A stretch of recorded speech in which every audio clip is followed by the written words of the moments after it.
Hi friends, today we are learning new topic called as RBCs, which is red blood cells. So introduction. Red blood cells are the non-nucleated form elements in the blood. RBCs ला आपण काय म्हणतो तर non nucleated form elements म्हणतो, जे ब्लडमध्ये तयार झालेले असतात. Red blood cells are also known as erythrocytes. Red blood सेल्सलाच आपण काय म्हणतो इरेथ्रोसाइट्स. इरेथ्रो म्हणजे काय तर red. Red color of the red blood cell is due to presence of the coloring pigment called hemoglobin.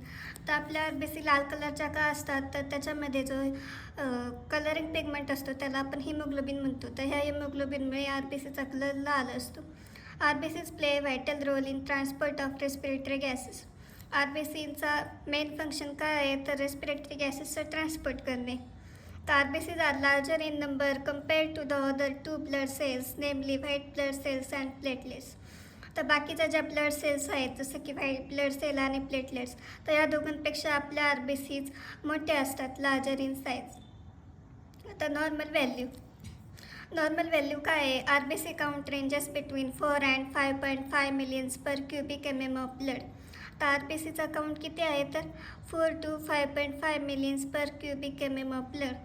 In adult males it is 5 millions per cubic mm.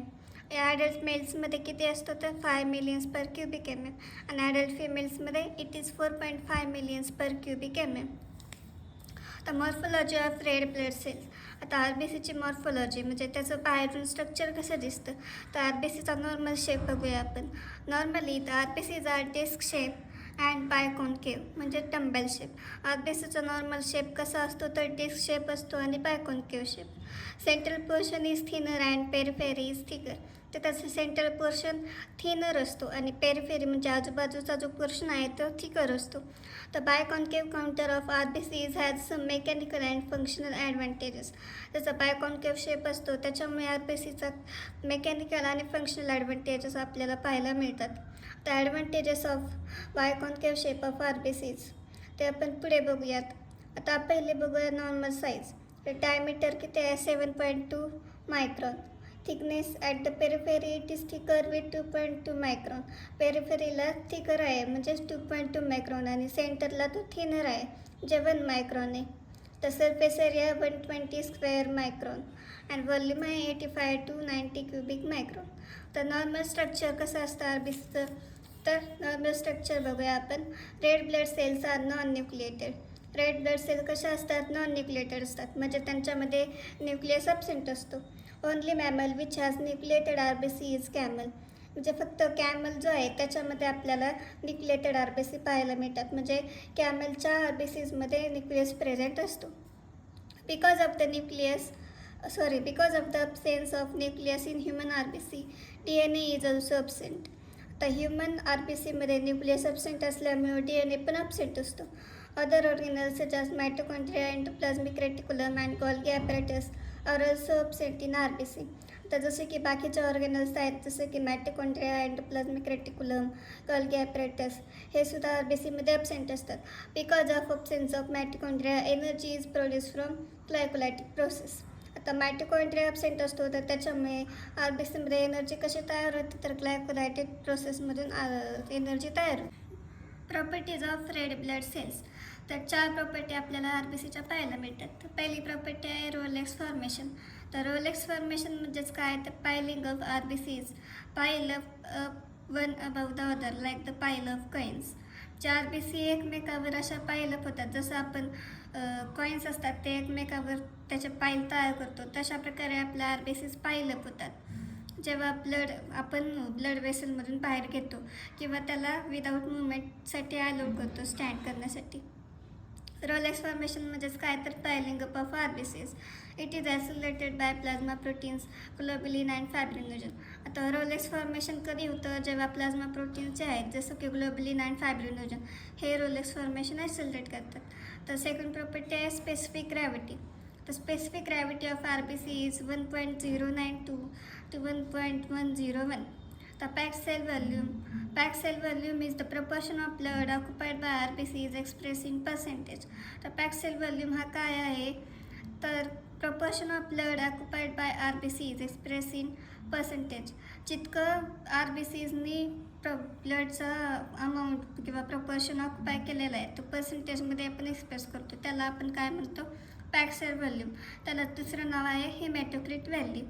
It is 45% of the blood and plasma volume is 55%. आता packed sale volume किती असतो, 45%, and plasma volume किती असतं, 55%. आता fourth property आहे suspension stability. During circulation RBCs remain suspended uniformly in the blood. This property of RBCs is called as suspension stability. सर्क्युलेशनच्या वेळेस आपल्या RBC uniformly ब्लडमध्ये suspend होतात, त्या प्रॉपर्टीला आपण काय म्हणतो, सस्पेन्शन स्टॅबिलिटी. तर life span of red blood cells. आता life span किती आहे RBCचा, तर 120 डेज. आणि जेव्हा त्यांचं 120 डेज कंप्लीट होतात त्याच्यानंतर त्या जुन्या झालेल्या RBCs डिस्ट्रॉय होतात रेटिक्युलर एंडोथेलियल सिस्टीममध्ये.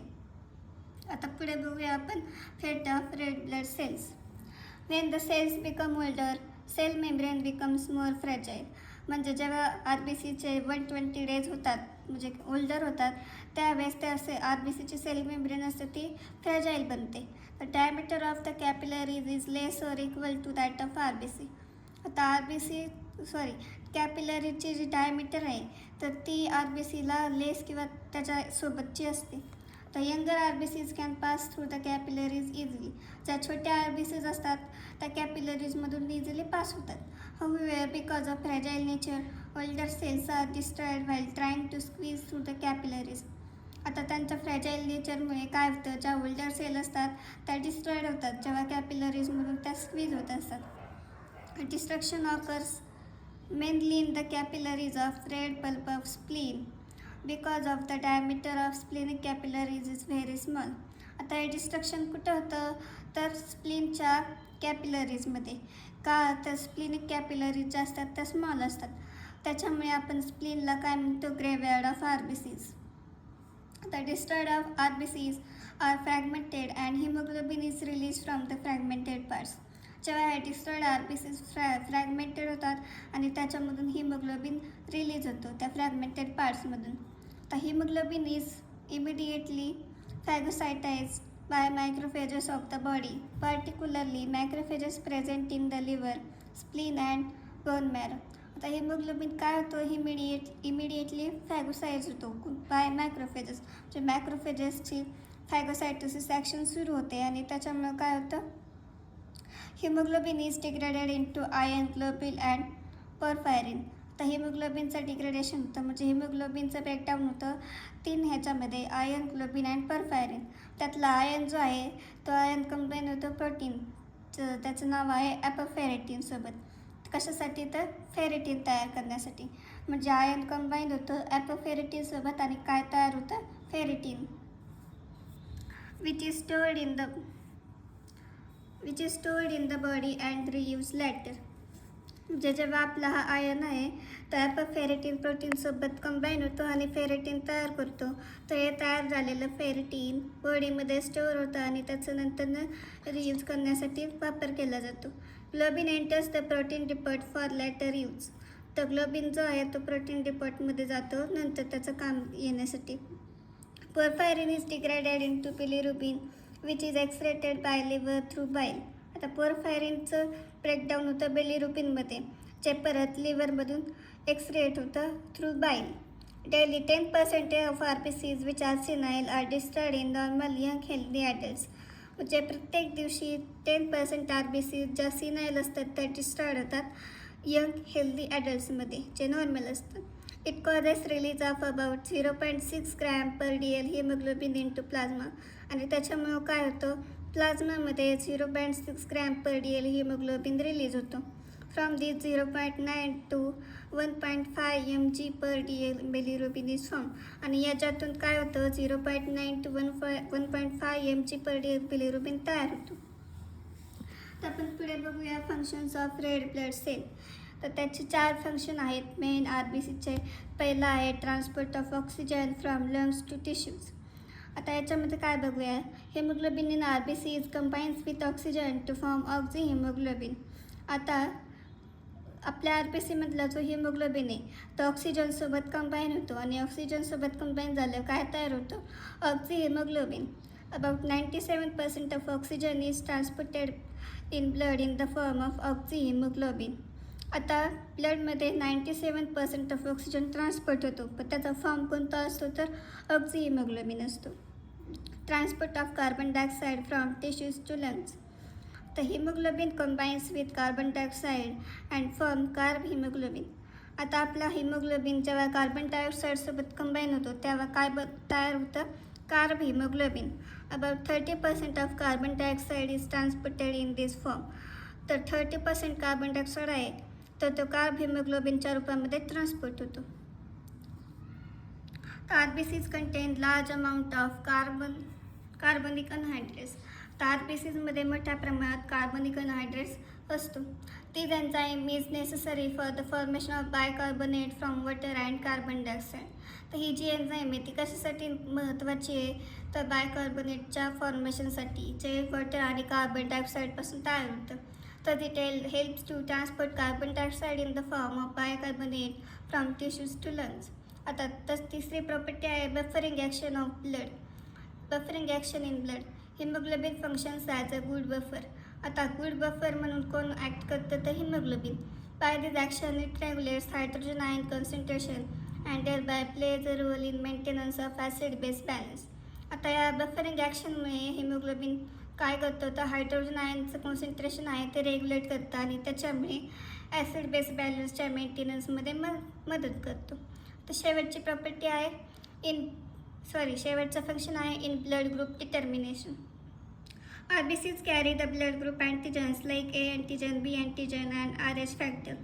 This helps in determination of blood group and enables to prevent reactions due to incompatible blood transfusion. आता RBC आपल्या काय ब्लड ग्रुप अँटीजन कॅरी करतात, जसं की A अँटीजन आहे, B अँटीजन आहे आणि RH फॅक्टर आहे. त्याच्यामुळे काय होतं ब्लड ग्रुपचं डिटर्मिनेशन, जे आपल्याला ब्लड ग्रुप कोणता आहे ते ओळखण्यासाठी मदत होते आणि त्याच्यामुळे to prevent reactions due to incompatible blood transfusion. त्याच्यावर इनकम्पॅटेबल ब्लड ट्रान्सफ्युजनमधल्या रिॲक्शन होणार असतील तर त्या प्रिव्हेंट होल्या जातात.